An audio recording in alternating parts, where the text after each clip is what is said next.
Buenos días, hermanos. Abran su Biblia en el Salmo 108.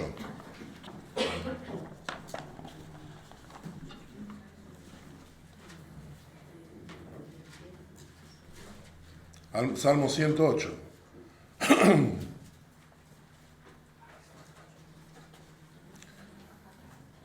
Con excepción de Magali. Magali, tú vas a abrir el Salmo 57, versículos 7 al 11. ¿Ya? 57, 7 al 11. Correcto. ¿Ya? Toda la iglesia con el Salmo 108, versículos 1 al 5. Y Magali con el Salmo 57, versículos 7 al 11. ¿Ok?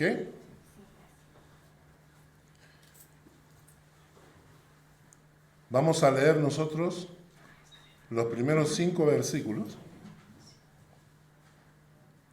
Mi corazón está dispuesto, oh Dios. Cantaré y entonaré salmos. Esta es mi gloria. Despiértate, salterio y arpa, despiértate al alba. Te alabaré, oh Jehová, entre los pueblos, a ti cantaré salmos entre las naciones. Porque más grande que los cielos es tu misericordia, y hasta los cielos tu verdad. Exaltado sea sobre los cielos, oh Dios, y sobre toda la tierra sea enaltecida tu gloria. Y ahora Magali va a leer los versículos 7 al 11 del Salmo 57. Pronto está mi corazón, oh Dios, mi corazón está dispuesto. Cantaré y trovaré salmos. Despierta, alma mía, despierta, salterio y arpa. Me levantaré de mañana, te alabaré entre los pueblos, oh Señor. Cantaré de ti entre las naciones, porque grande es hasta los cielos tu misericordia, y hasta las nubes tu verdad. Exaltado seas sobre los cielos, oh Dios, sobre toda la tierra sea tu gloria. ¿Qué cosa pasó? ¿Qué es? El Salmo 108 está compuesto de 2 salmos, 2 porciones. La primera porción, del versículo 1 al 5, es la copia del Salmo 57, versículos 7 al 11. Cuando regresemos del crucero, voy a predicarles la segunda parte del Salmo 108, que también es una copia de otro salmo. Es decir, el Salmo 108 está compuesto por 2 porciones de otros salmos, ¿no es cierto? Es interesante porque muchas personas, cuando leen los salmos, como lo leen tan corrido, nadie se acuerda del Salmo 57 cuando estás en el Salmo 108, ¿no? Pero es interesante porque ¿qué es lo que pasó con el autor? El autor simplemente compuso una nueva canción, quizás con otro ritmo, usando los textos de 2 otras canciones del Salmo 57 y la siguiente, en la parte final del Salmo, que es el Salmo, a ver, ¿ah? Del 60 del 5 al 12, correcto, ¿no? 60 del 5 al 12. Entonces, una cosa nueva que han aprendido, estoy seguro que nadie aquí en la iglesia se imaginaba una cosa así, pero hoy día vamos a estudiar los primeros 5 versículos, ¿ya? Así que vamos a leerlos nuevamente. Mi corazón está dispuesto, oh Dios. Cantaré y entonaré salmos, esta es mi gloria. Despiértate, salterio y arpa, despertaré al alba. Te alabaré, oh Jehová, entre los pueblos, a ti cantaré salmos entre las naciones. Porque más grande que los cielos es tu misericordia, y hasta los cielos tu verdad. Exaltado sobre los cielos, sea sobre los cielos, oh Dios, y sobre toda la tierra sea enaltecida tu gloria. Vamos a empezar con el versículo 1. Mi corazón está dispuesto, oh Dios. Ahora, cuando la palabra menciona acá, mi corazón está dispuesto, en el hebreo la palabra es nakón. La palabra en hebreo es nakón. Y la palabra nakón, cuando se traduce mi corazón está dispuesto, en realidad es mi corazón está firme. Mi corazón está bien plantado. Mi corazón no se mueve fácilmente. Y es interesante porque la Biblia menciona que muchos creyentes tienen corazones como las ondas del mar, dice Santiago, que son llevadas por el viento, ¿no es cierto? Algo que quiero compartir con ustedes es que a través de los años, quizás por mi propio carácter, no sé, a mí una cosa que me molesta muchísimo son los mequetrefes espirituales. ¿Qué es la palabra mequetrefe? La palabra mequetrefe es una palabra que significa debilucho. Es una persona que no tiene carácter, una persona que muy blanda, ¿no es cierto? Entonces, algunos de ustedes ya han escuchado esta historia, la voy a repetir para los que no la han escuchado. Hay una plaza en el Perú que se llama la Plaza San Martín, donde la gente le gusta reunirse para hablar de política. Y tú pasas por la Plaza San Martín y vas a encontrar grupos en diferentes partes hablando en voz alta. La mayoría de ellos políticos, ¿no es cierto? Y yo pasaba por ahí con un amigo y entonces escucho algo de Dios. Y entonces, y le digo, me acerco y mi amigo me dice, no, vamos nomás, esta gente habla por gusto, vamos. Yo le dije, no, quiero escuchar, y me acerco, ¿no?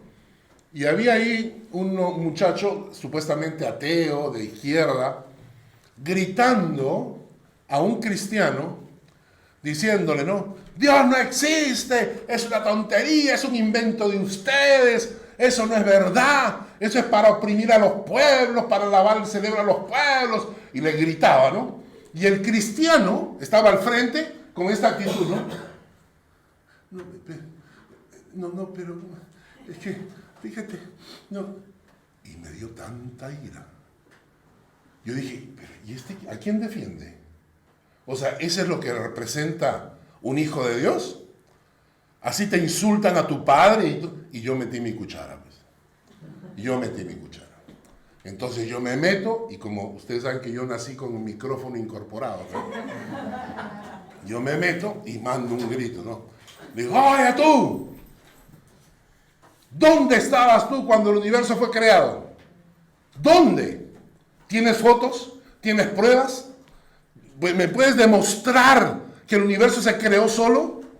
No puedes, porque no estuviste ahí, no tienes pruebas, ¿no es cierto? Pero es más, te digo, vamos a hacer una prueba delante de todo el mundo, ahorita, delante de todos. Maldice a Dios. Si Dios no existe, no te va a pasar nada. Pero si Dios existe, que caigas muerto acá. Vamos, maldice.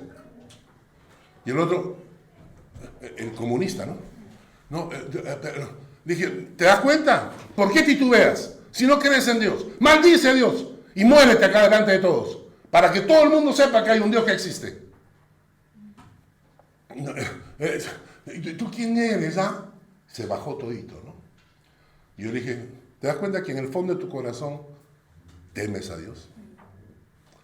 Yo cuando me iba la gente decía, que no se vaya, que se quede, ¿no?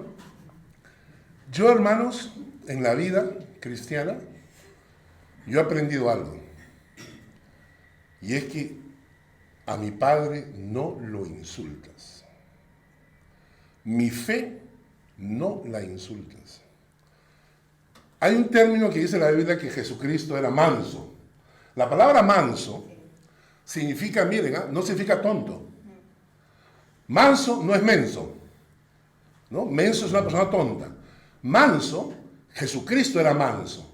Manso es una persona que tiene fuerza de carácter, pero que la expresa con control. No incontrolablemente, no con violencia, no con agresividad, pero con firmeza. Manso, no menso. Y para los que vienen del Perú, tampoco monse, que es una palabra muy peruana que significa también bien sonso, ¿no? Entonces, es manso, pero no menso ni monse. Y esa frasecita la aprendí yo de Lucho, del pastor Lucho Wong. Entonces, la palabra cuando dice acá estoy dispuesto, está hablando de gente que tiene una fe, pero que es firme, que es manso, que tiene un carácter para defender su fe y está bien plantado, que no es movido como las olas del mar. Es una persona que es firme en su fe y la defiende. ¿Y saben por qué? Porque en el mundo vas a encontrar gente que sabe que tu corazón está puesto en el Señor. Entonces cuando quieren herirte o cuando quieren atacarte, van a entrar por ahí. Porque saben que eso te molesta, ¿no? Por ejemplo, a mí no me gusta el licor. No tomo licor, no tomo cerveza. Respeto a los que les guste tomar esa agua amarga, pero lo que quiera les gusta, está bien. Yo no tomo cerveza, no tomo licor. Alguna vez tomamos pues un traguito corto, un vino, por ejemplo, para la comida. Pero no estoy dado a eso. Entonces, si yo voy por la calle y alguien me dice, oye, tú, borracho, ¿ustedes creen que me afecta? Yo le digo, ¿con quién estás hablando? ¿Con tu tío? ¿Por qué? O sea, me estás acusando de algo que no es. No me molesta, ¿no es cierto? Entonces, cuando la gente te ataca, va a buscar atacarte por algo que sí te duele. Y lo que te duele puede ser la fe. Oye, todo el día estás metido en la iglesia. ¿Y a ti qué te importa dónde estoy metido?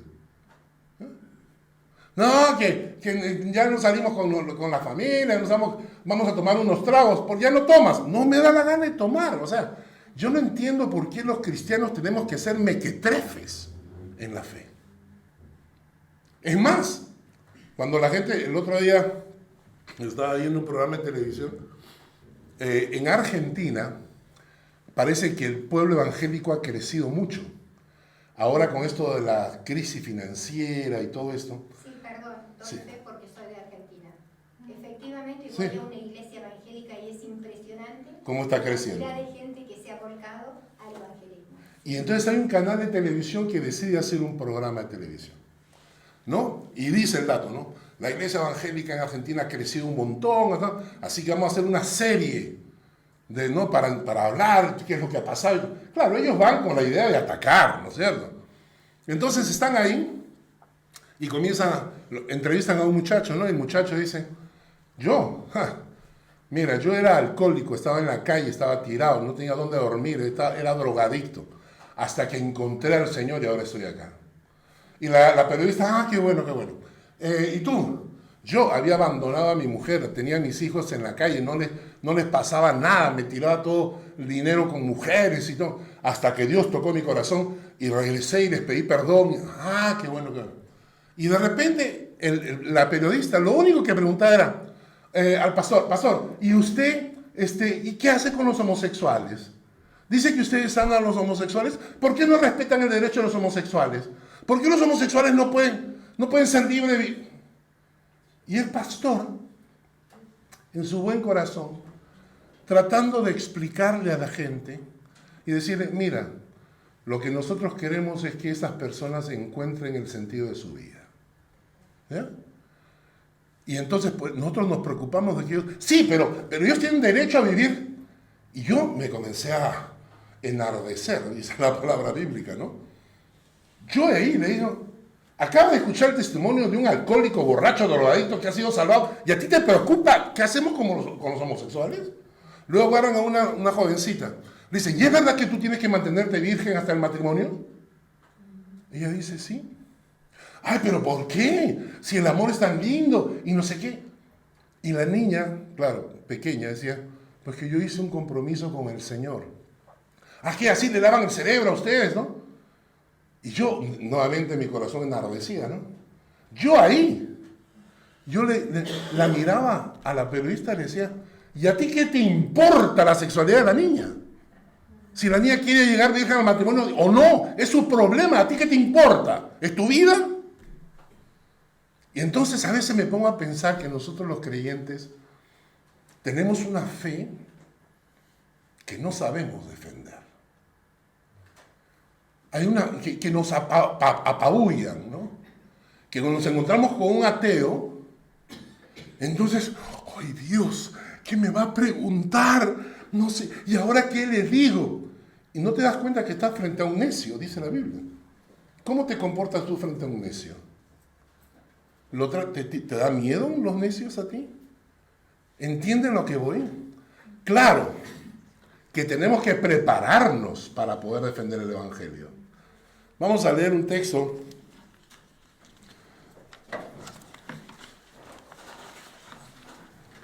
Vamos a leer un texto en Primera de Samuel, capítulo 17. Y algo importante es esto. Primera de Samuel, capítulo 17. ¿Saben qué pasa también? Que cuando tú tienes un carácter firme, eso, y no estoy diciendo un carácter agresivo, porque no somos llamados a ser agresivos, ¿no? Ni violentos con la gente.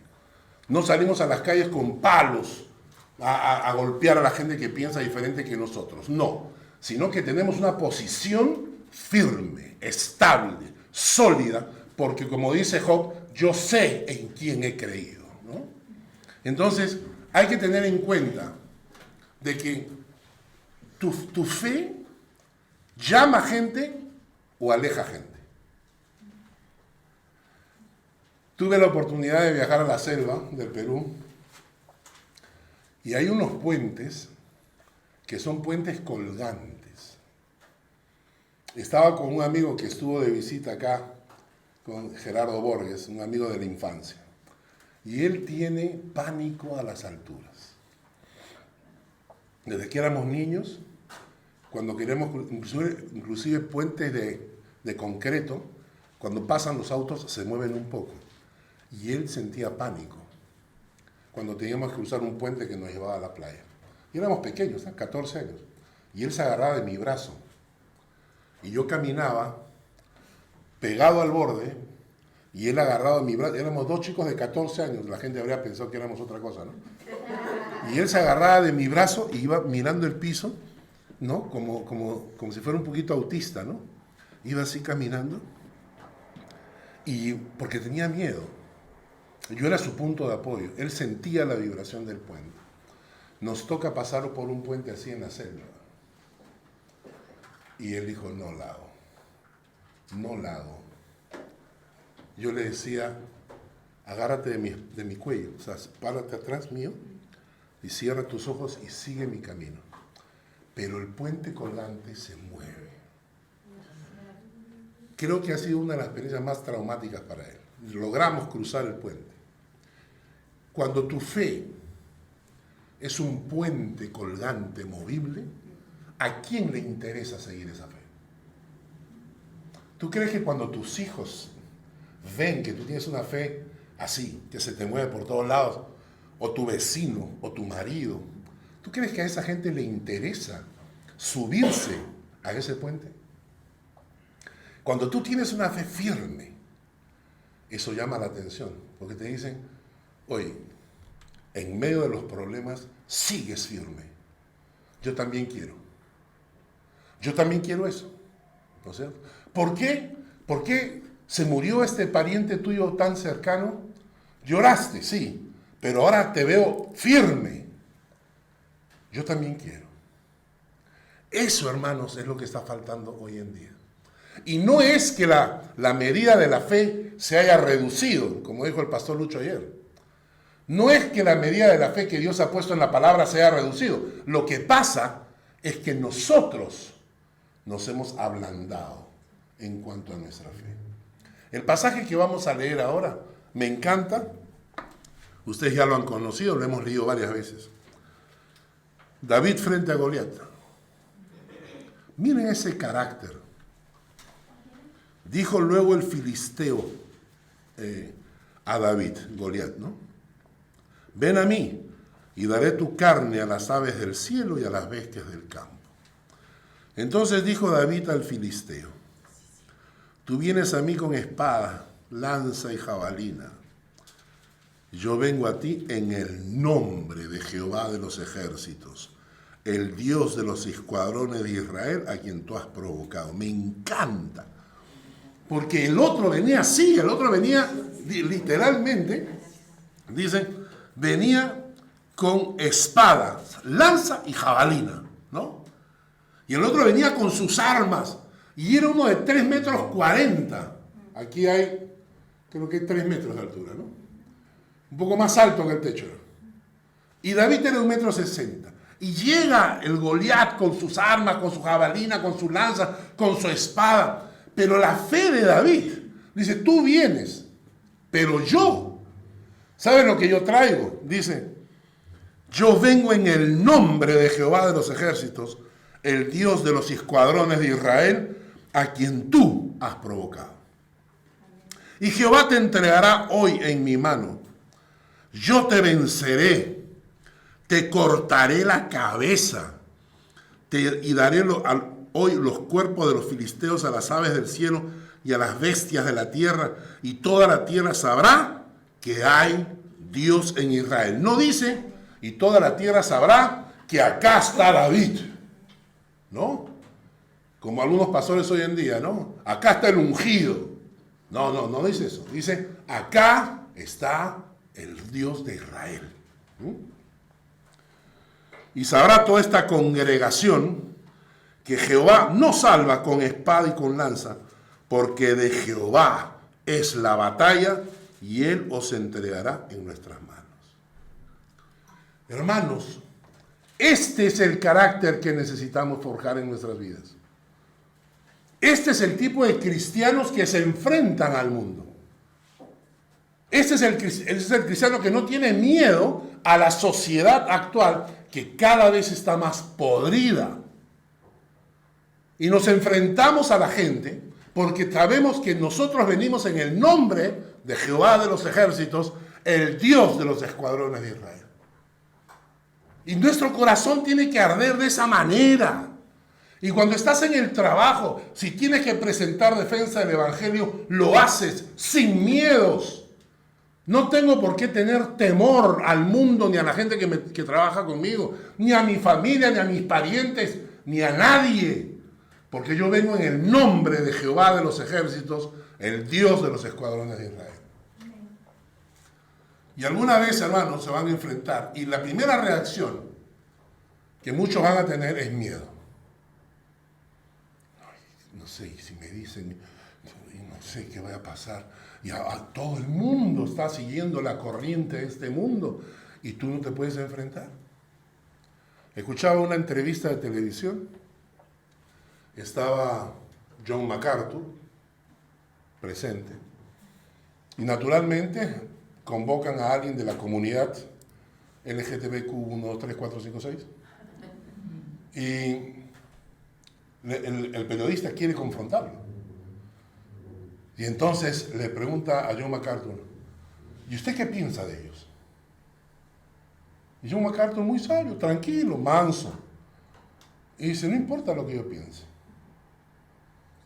No importa lo que yo piense. Sí, pero tiene que haber una opinión. Ah, bueno, yo puedo leerte la palabra si quieres.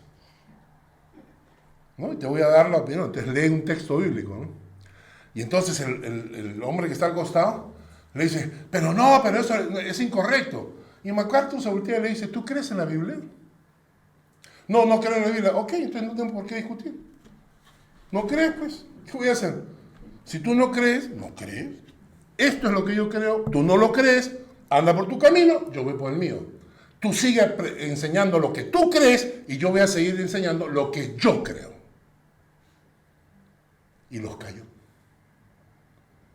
Ya no tenían que decirle nada. ¿Por qué le iban a decir? En cambio, otro, aparece ahí ¿cómo se llama? Joel Osteen, y le hacen la misma pregunta. ¿Y qué contesta él? No, yo no sé. La verdad es que yo no sé qué cosa hay en el corazón de la gente. Y yo no sé los que entrarán al cielo si creen en el Señor. Y entonces el periodista dice, pero diga, ¿cuál es su opinión? Y el otro manejó la respuesta cobarde para no enfrentarse porque le tenía miedo. ¿Hemos sido llamados a eso? ¿Nos ha dado Dios espíritu de miedo? ¿Nos ha dado Dios espíritu de qué? No nos ha dado espíritu de cobardía, sino de poder, amor y dominio propio. Entonces, hermanos, no nos dejemos mover por el mundo. Aprendamos a defender nuestra fe. Y párate. No seas agresivo, pero di las cosas como son. Di las cosas como son. Otra historia que ustedes conocen, no la vamos a leer por falta de tiempo, pero dicen, ¿recuerdan a los 3 amigos de Daniel? Los 3 amigos de Daniel, ¿no? Entonces que construyen ¿no? Entonces tienen que adorar la imagen de Nabucodonosor. Entonces todo el mundo ha planificado esto para atacarlos a ellos, ¿no? Y rey, estos 3 hebreos no se arrodillan ante tu imagen. Tienes que meterlos en el foso, en el horno de fuego, ¿no es cierto? Y los llama. Y el pedante del rey, miren, les voy a dar la oportunidad. Arrodíllense delante de mí. Y ya, les perdono. Y la respuesta de ellos,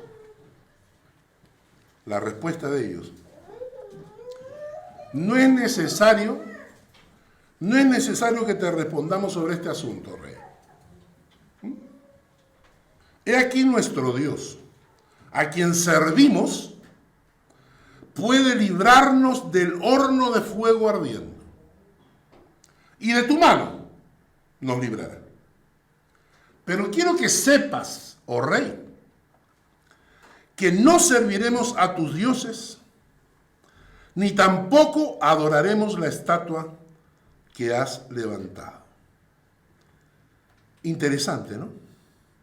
He aquí que nuestro Dios, a quien servimos, puede librarnos del horno de fuego ardiendo, y de tu mano, oh rey, nos librará. Y si no, sepas que no serviremos a tus dioses.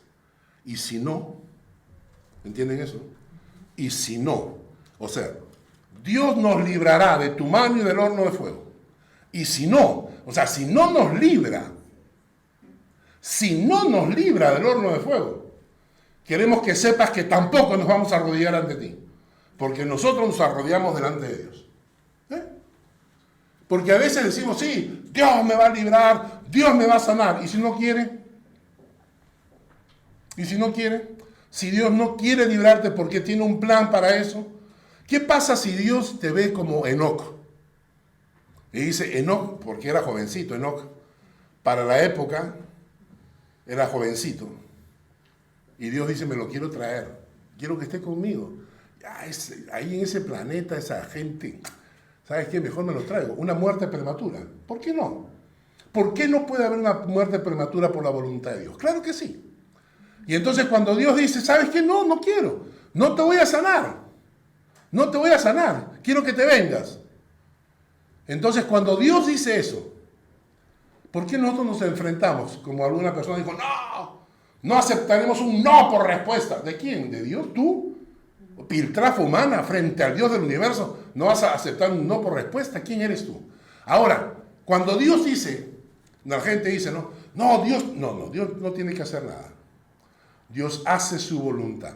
Entonces, lo que ellos dicen es, ¿Dios me puede sanar? Sí. ¿Dios me puede salvar? Sí. ¿De tu mano nos puede salvar? Sí, porque mi Dios es poderoso. Pero si no quiere, por alguna razón, igualito, no me voy a arrodillar ante ti. Ese es el carácter que deberíamos tener. No mequetrefes espirituales. Más historias. El mismo Daniel. Yo me parece que Daniel era como medio burlón.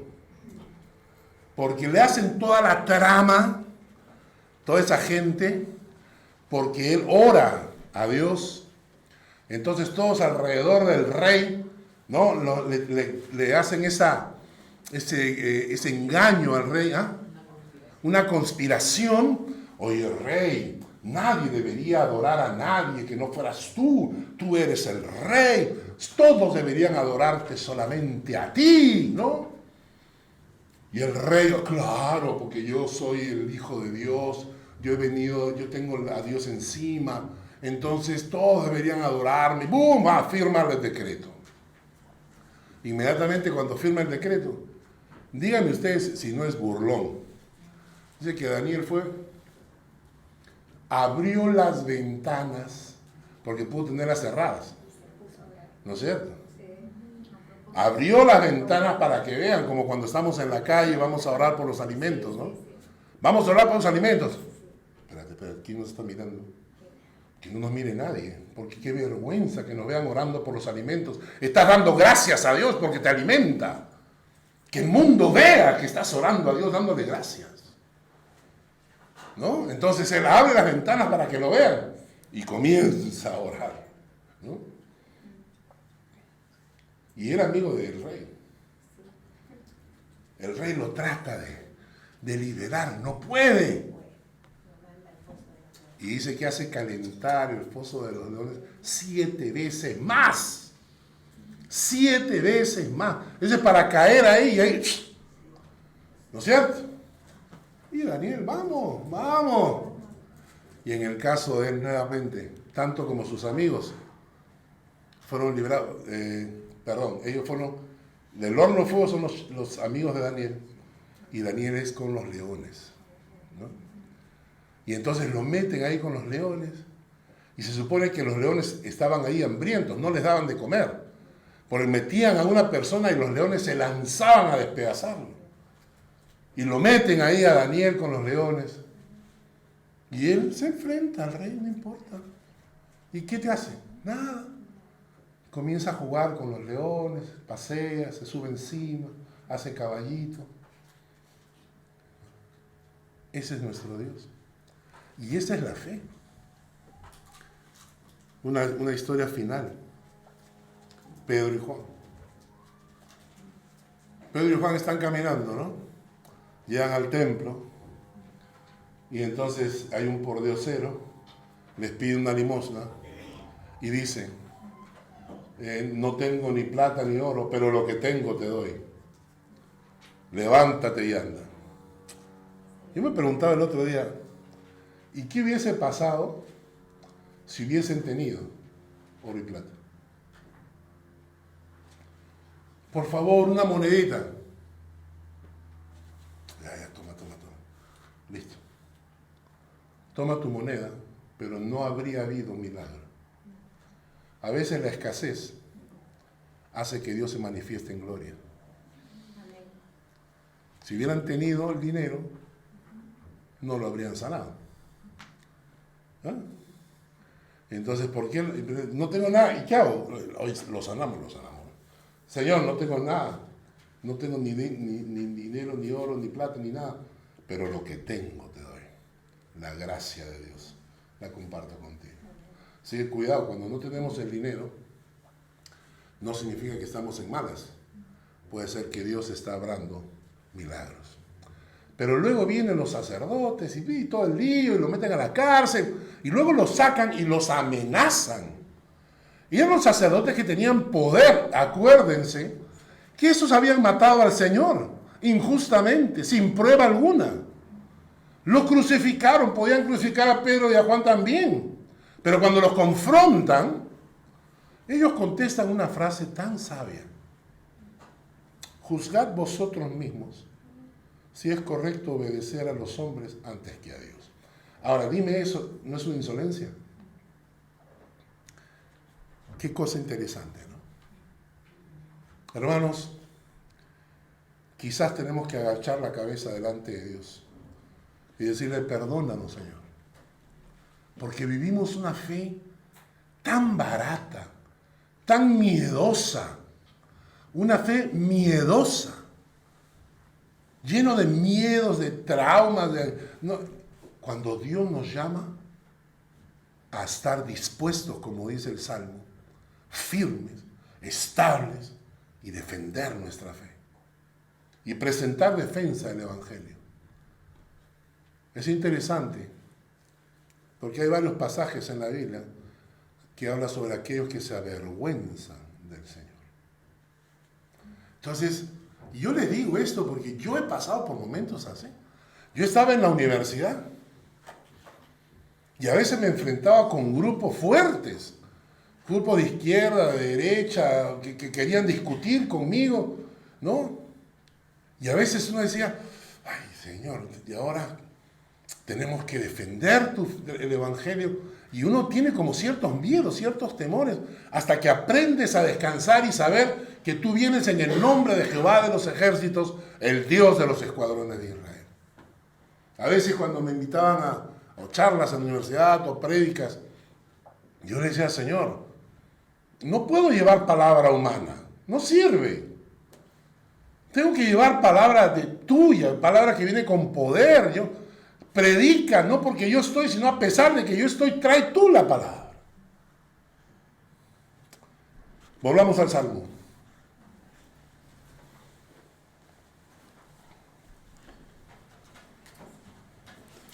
Salmo 108, versículo 1.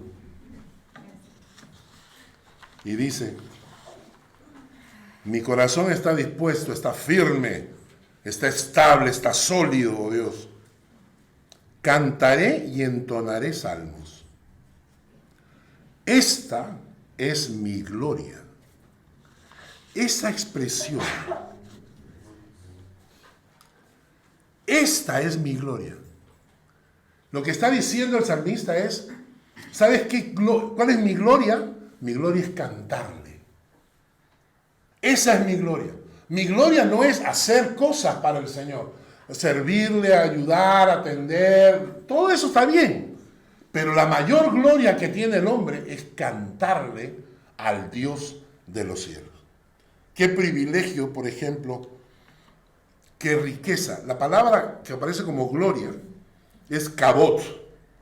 Algunos quizás han escuchado Ikabot, que se perdió la gloria, o la gloria de Dios ha sido traspasada cuando los filisteos se llevaron el arca. Kabot significa gloria, y esa palabra significa riqueza, esplendor, honor. Mi riqueza, mi esplendor, mi honor como hijo de Dios es cantarle y entonarle salmos. Porque por medio de eso estoy exaltando al Dios de los cielos. Estuvo acá hace un par de años André Rieu, que tiene esa orquesta gigantesca que es impresionante. Fuimos con Lucy para escuchar, ¿no? Estuvimos ahí. Y yo decía, ¿cómo se sentirá esa gente que está ahí? Los que tocan, ¿eh? Qué privilegio ser parte de una orquesta como esa.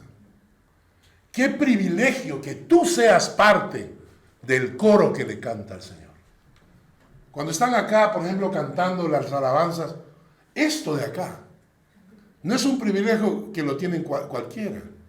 Es un privilegio, es un honor, es una gloria poder dirigir a la iglesia en alabanza. ¡Qué privilegio! Y no todos pueden hacerlo, ¿no? Primero porque para cantar acá tiene que ser entonado, y hay varios acá en la iglesia que mejor deben orar nomás. ¿No es cierto? No todos tienen esta cualidad, esta capacidad de cantar. Ahí, en algún momento nosotros hemos pasado eso, yo le decía, hermano, ora nomás, ora nomás. En Lima estaba una hermana que cantaba, tenía tal corazón, precioso para cantar, pero era más desorejada la pobre. Tú te parabas al costado y no podías alabar. Esto es verdad. No podías alabar a Dios porque la hermana cantaba tan mal que todo el mundo, cuando vamos a cantar, estaba Panchita ahí. Vamos a la alabanza y todo el mundo así, solapas, se iban yendo. Se iban alejando a la pobre Panchita. Porque era desorejada la pobre. Pero qué privilegio poder cantarle a Dios, aún siendo desorejado. Aún sin tener los tonos, Dios escucha tu corazón. Y esto es interesante porque no hemos evaluado los cantos como deberíamos. Miren, vamos a ver varios versículos. Por ejemplo, el Salmo 95.2, Salmo 95.2, dice: lleguemos ante su presencia con alabanza. Aclamémosle con cánticos. Punto 1. Cuando cantas de corazón, estás entrando en la presencia de Dios. ¿Cierto? Cuando te invitan a una casa y tú llegas, no puedes llegar con las manos vacías. Así me enseñaron a mí. Tú llegas con algo, ¿no? Y cuando tú llegas delante del trono de Dios, no puedes llegar con las manos vacías. Es una ofensa. Tú llegas delante del trono de Dios y traes delante de Dios tu alabanza. Tu alabanza. Segundo, Efesios 5, 18 al 20.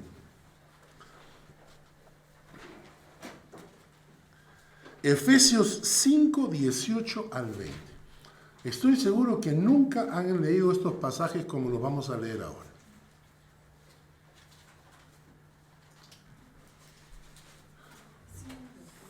Efesios 5, 18 al 20. Tomen mucha atención. Dicen: no os embriaguéis con vino, en lo cual hay disolución. Antes bien, sed llenos del Espíritu, hablando entre vosotros con salmos, con himnos, cánticos espirituales, cantando y alabando al Señor en vuestros corazones, dando siempre gracias a Dios siempre gracias por todo al Dios y Padre en el nombre de nuestro Señor Jesucristo. ¿Qué significa ser lleno del Espíritu Santo? ¿Qué significa ser lleno, saturado, completo? No te embriagues con vino, no te llenes con alcohol. En lugar de eso, llénate del Espíritu Santo. Quiere decir que el Espíritu Santo llena cada rincón de tu alma. Que el Espíritu Santo entra para saturarte, para que Dios sature tu alma, para que tu alma pueda comportarse como un hijo de Dios en poder. Y no un hijo de Dios mequetrefe, sino en poder. Entonces, para tener el poder del Espíritu Santo, tienes que ser lleno del Espíritu Santo. El Espíritu Santo tiene que llenarte.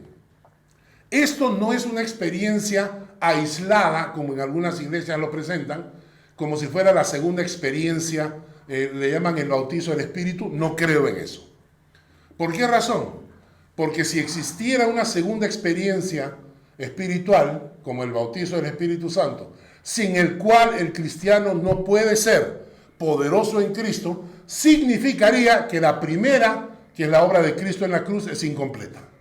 Si yo necesito una segunda experiencia, es porque la primera es incompleta. Si yo no puedo vivir en poder en el Espíritu Santo, ya por lo que Cristo hizo en la cruz, significa que la primera obra de Cristo en la cruz no es total, no es completa. Yo no creo eso. Yo creo que la obra de Cristo en la cruz es completa, es total. Entonces, aunque hay iglesias que lo enseñan, yo no lo creo así. Yo sí creo que debemos ser llenos del Espíritu Santo. Pero esto es diariamente, no es una experiencia aislada después de mi conversión, sino es algo que yo todos los días tengo que buscar, ser lleno del Espíritu Santo, que mi vida sea llena de Dios. ¿Cómo se logra eso? Obviamente, rindiéndole mi vida al Señor, dejando que el Señor penetre mi corazón, rindiéndome a Él, entregándole a Él el poder sobre mí. Tómame, Señor, toma mi vida, lléname tú. Pero una cosa interesante que nos dice este texto es que esa llenura del Espíritu Santo también no solamente es la rendición de mi alma al Señor, pero dice que los cantos y las alabanzas ayudan. ¿Notaron? Dice, No os embriaguéis con vino en lo cual hay disolución. Antes bien sed llenos del Espíritu, hablando entre vosotros con salmos, con himnos, cánticos espirituales, cantando y alabando al Señor en vuestros corazones.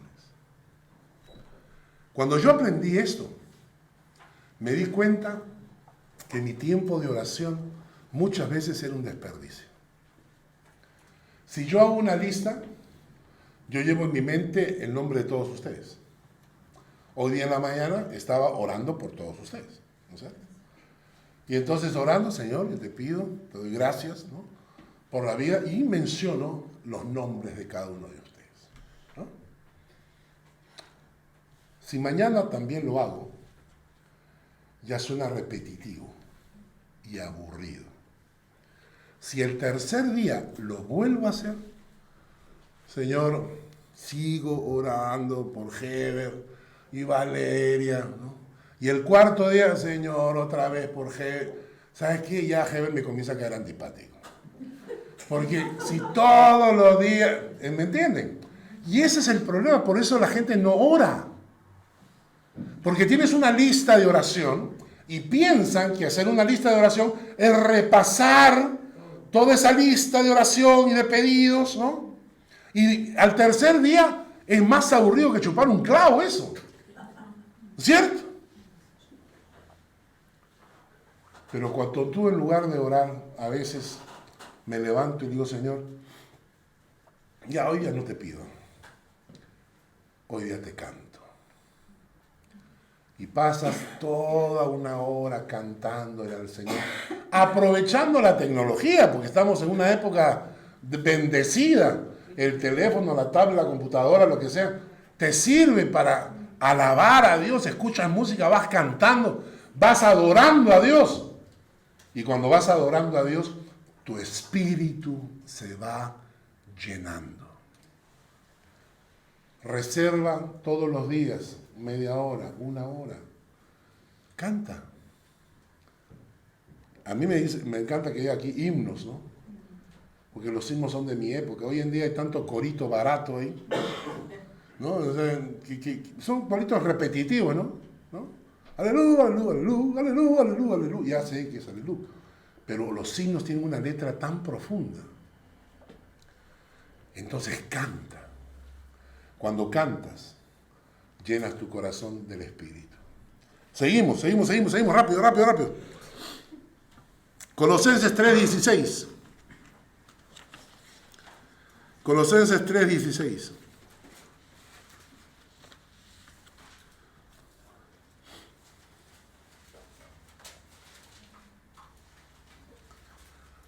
La palabra de Cristo more en abundancia en vosotros, enseñándoos y exhortándoos unos a otros en toda sabiduría y cantando con gracia en vuestros corazones al Señor con salmos e himnos y cánticos espirituales. La palabra de Cristo more en abundancia en vosotros. ¿Cómo? Dos cosas. Una, enseñándoos y exhortándonos unos a otros en toda sabiduría.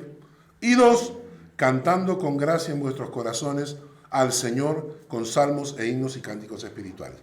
Son dos cosas que van llenando tu corazón, que hace que la palabra de Cristo more en vosotros en abundancia. ¿Cuáles son? Una, enseñanza, exhortación en la palabra. No debe haber un creyente en la iglesia que no asista regularmente los domingos para llenarse de la palabra de Dios. Y no debe haber ningún creyente en la iglesia que no participe de estudios bíblicos permanentes, semanalmente, para ir acrecentando la palabra de Dios en su corazón. Punto uno. Y esto es importante, hermanos, porque el día que tú no comes, te mueres. Mi abuela me decía, enfermo que come no muere. Cuando yo estaba enfermo, mi abuela entraba al cuarto, me decía, papito, ¿tienes hambre? Y yo le decía, sí, abuelita. Y se iba. Y le decía, ¿me vas a cocinar? Claro, y me cocinaba. Pero ella me decía, si tienes hambre, ya estoy tranquila. Porque enfermo que come no muere. Cuando yo le decía, no, abuelita, no tengo hambre, mi abuelita llamaba a mi mamá, vamos a llevarlo a Carlos al médico. Y después no, y lo peor es que después de tantos años me quieren quitar la costumbre, ¿no? O sea, me enseñaron, entonces yo no aprendí a comer siempre. El punto está en que, hermanos, esto es importante, quiero que lo entendamos. Tenemos que hacer un esfuerzo como creyentes porque especialmente hoy en día el mundo quiere que tú no tengas tiempo para el Señor. Y entonces tienes que trabajar o te encargas de la casa, o los chicos, si tienes que hacer tanto que no tienes tiempo para el estudio bíblico, estás haciendo demasiado. Y estás atacando tu salud espiritual y tu salud física. Porque cuando haces más de lo que deberías hacer, entonces te estás autodestruyendo a ti mismo. Por eso el Señor incluye el reposo como parte de la fe. Y cada creyente debe participar regularmente en un estudio, aprender. Los miércoles que tenemos estudios de doctrina, a veces yo termino el estudio y hay gente que me escribe en privado y me dice, Carlos, es increíble lo que has dicho ahora. ¿Y qué estoy enseñando? Doctrina fundamental. La mayoría de creyentes que llegan a una iglesia se edifican con la prédica, pero no tienen base, la base de la doctrina básica. Y lo que estamos tocando ahorita en doctrinas fundamentales son básicas para la fe. Entonces el creyente debería estudiar la palabra por propia iniciativa. Cuando tú tienes una persona que no come si tú no le das de comer o lo obligas a comer, es porque está enfermo. ¿No es cierto? El otro día jugábamos yo con mi suegra, estamos en la mesa, le sirvo a mi suegra un buen plato.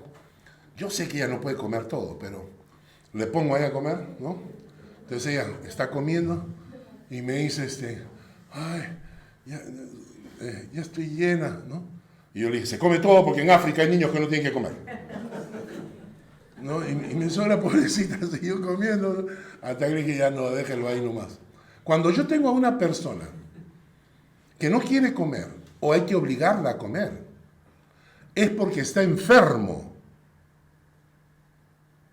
Si yo tengo la oportunidad de alimentarme en la palabra y no lo hago porque no tengo ganas o porque me obligan, porque yo puedo decir acá el próximo miércoles en Doctrinas Fundamentales, quiero verlos a todos, ¿no?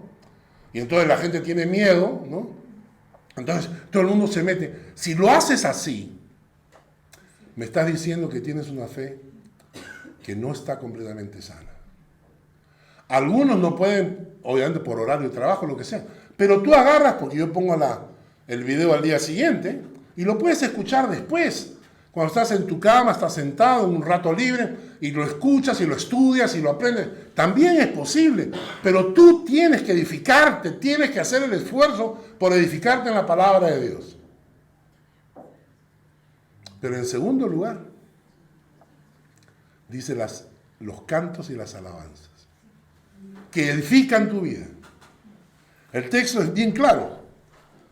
La palabra de Cristo mora en abundancia en vosotros, enseñándoos y exhortándoos, ok, estudios bíblicos, cantando con gracia en vuestros corazones al Señor con salmos, himnos y cánticos espirituales. Especialmente, ¿sabes qué? Los cantos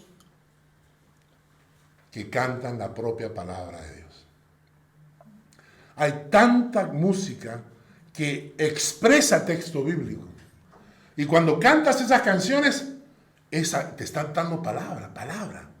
Y en el momento en que menos lo esperes, en un momento de crisis, en un momento de angustia, en ese momento va a brotar ese canto que has aprendido, que has escuchado de la palabra de Dios, ¿no? Un canto que a mí me encanta. Él es mi paz. Echen toda vuestra ansiedad sobre Él, porque Él es nuestra paz. Y entonces lo canto cada mañana. Tú eres mi paz, Señor, tú eres mi paz. Y cuando hay momentos de angustia, brota ese canto. Por eso que las canciones, el cantar, especialmente textos bíblicos, nos llenan de la palabra de Dios. Y cuando la palabra de Dios llena tu corazón, hay tanto, ¿verdad? La palabra de Dios se convierte en tu guía. La palabra dice, santifícalos en tu verdad. Santifícalos en tu verdad. Tu palabra es verdad. ¿Quieres santificación en tu vida? Que la palabra llene tu corazón. Mas los malos hombres, los engañadores, irán de mal en peor. Los engañadores irán de mal en peor, engañando y siendo engañados, dice la palabra. Que en los últimos tiempos el engaño va a ser parte de la iglesia. La Biblia dice que el engaño se va a meter en la iglesia, la apostasía se va a meter en la iglesia, te van a engañar. Te van a engañar. ¿Y cómo vas a saber que no? El que sabe, sabe. El que sabe, sabe. El que no sabe, jefe. Pero el que sabe, sabe. ¿No es cierto? Y cuando alguien viene con engaños, y tú dices, no, pues así no es. ¿No? Así no es. Cuando tú sabes, no te engañan. Cuando conoces la palabra, no te engañan. Y la Biblia profetiza. Seréis engañados de tal manera que aún los escogidos van a ser engañados, dice. ¿Cómo te preparas? Estudiando la palabra. Estudiando la palabra. A veces yo voy a la casa de algunos peruanos a comer. Me invitan un plato que se parece algo a un plato peruano. Claro, puedes engañar a todos, ¿no? Cuando hablan mexicanos, colombianos, argentinos, los puedes engañar. Este es un plato típico peruano, ¿no? Sí, pero cuando tú llegas y dices, te callas por cortesía y diplomacia, pero ¿qué va a hacer? ¿No es cierto? El que sabe, sabe. Cuando alguien venga con una enseñanza bíblica que no es correcta, inmediatamente tu espíritu reacciona. Eso no es. Eso no es. Yo siempre les cuento la historia de mi hermana, ¿no? Estaba en Austria, mi hermana invitó a unos amigos a comer arroz con pollo. Austriacos. Y cuando yo entro a la cocina y veo la olla, mi hermana viene y me dice, y te callas. Y eso se llama arroz con pollo. ¿Está claro? Y yo le decía, no seas mala. Ese masacote que le vas a dar, tú te callas y comes calladito. Entonces, cuando tú sabes, sabes. No te dejes engañar, la palabra de Dios. Y termino, quería avanzar un poco más, hemos avanzado un versículo, ¿estamos bien? Voy a terminar con dos cositas más rápido. Escuchen esto. Venía el pueblo de los moabitas y los amonitas. Venían a atacar a Israel. Y el rey no sabía qué hacer. Y entonces el rey clama a Dios. Y Josafat estaba en pie y dice lo siguiente al pueblo: creed en Jehová vuestro Dios, estaréis seguros. Creed a sus profetas y seréis prosperados. Y ha habido consejo con el pueblo. Puso a algunos que cantasen y alabasen a Jehová, mientras la gente armada salía. Y les dijo que debían gritar: glorificad a Jehová porque su misericordia es para siempre. Y escuchen esta frase: cuando comenzaron a entonar cantos de alabanza, Jehová puso contra los hijos de Amón de Moab las emboscadas que ellos mismos habían preparado. Cuando el pueblo comenzó a cantar, Dios comenzó a obrar tu batalla. Cuando cantas, Dios lucha tus batallas. Y me encanta, ¿no? Yo voy a cantar. El rey dijo, vamos a cantar. Ustedes se van a poner a cantar cuando el ejército de nosotros salga. Y por gusto salió el ejército de los hebreos. Porque cuando ellos empezaron a cantar, el mismo Dios puso las emboscadas de los que los moabitas habían preparado en contra de ellos mismos. Cuando cantas, Dios lucha tus batallas. ¿Estás en una lucha? ¿Estás en un problema? No llores. No te quejes, no te deprimas. Canta. Termino. Cuando cantas de corazón, te fortaleces en medio de las pruebas y Dios hace milagros. Y ahí lo tenían a Pablo y Silas en la cárcel, y era la última cárcel. ¿Saben cuál es la última? La que estaba más abajo, al fondo. Era en aquella época no había agua y desagüe, como nosotros conocemos. No existía el agua y el desagüe. Entonces, muchas de esas, todo lo que salía de los baños, o sea, iban a una canaleta. Y esa canaleta venía por en medio de la cárcel. Y iba hasta abajo. Ahí estaba Pablo y Silas. Y además dice que los habían metido en el cepo, en esas maderas con huecos, y les enganchaban los pies ahí, les cerraban para que no se puedan mover. ¿Se imagina qué es eso? El olor. Esas sí eran cárceles. Esas eran cárceles. El olor, el dolor, porque estás con el cepo, no puedes moverte. No es que, ay, pásame la almohada. No hay. Estás en el piso, estás tirado en el piso.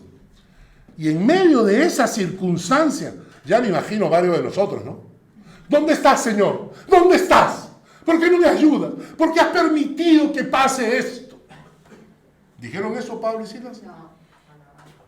Pablo, de repente Silas le dice a Pablo, ¿qué hacemos acá? Y Pablo le dijo, cállate y canta. Vamos a cantar. Y empezaron a cantar. ¿Ustedes se imaginan el testimonio para los otros presos? Los otros presos diciendo, oye, a estos los tienen al fondo, los tienen en el cepo. Y se ponen a cantar, ¿qué fe tiene su corazón? Yo quiero esa fe. Y cuando se pusieron a cantar, vino un terremoto. Caen todos los grillos, todos los candados, se abren todas las puertas, el carcelero se quiere matar, y Pablo sale, no te mates, aquí estamos, no nos hemos ido. Porque si no lo mataban a él, si se escapaban los presos.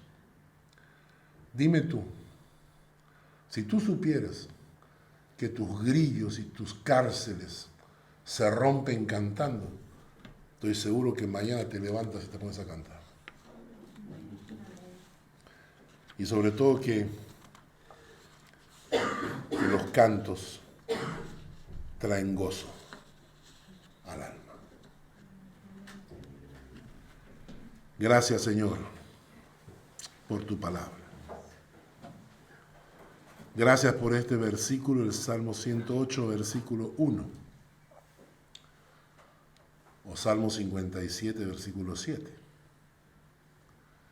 Firmes, estables.